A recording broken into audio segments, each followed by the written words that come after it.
ধরেন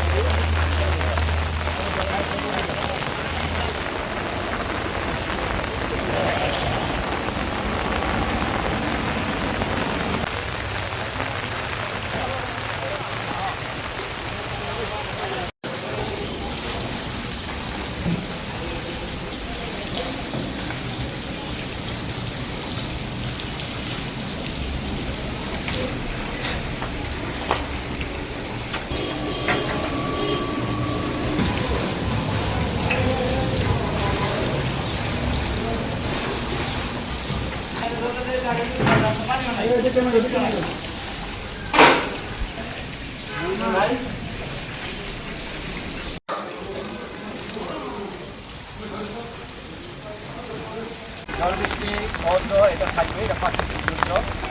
আমরা এই চলমান কাজটাকে যাতে এগিয়ে নিয়ে যাই, যাওয়ার জন্যই বৃষ্টিকে অপেক্ষা করে আমরা এই কাজটা চালিয়ে যাচ্ছি। কারণ এখানে অনেক বড় একটি ল্যাগ, আমি যদি বলেছি প্রায় 2.5 থেকে 3 কিলোমিটার।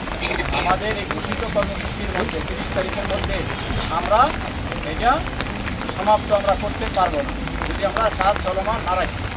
যার কারণেই নেতাকর্মীদেরকে আমি অনুরোধ করেছি, তারাও খুব সাহসী ভূমিকা রেখেছেন। আজকে বলেছেন যে বৃষ্টি যাই হোক আমরা দুপুর অবধি আমরা এই বৃষ্টিতে ভিজে আমরা কাজ করব।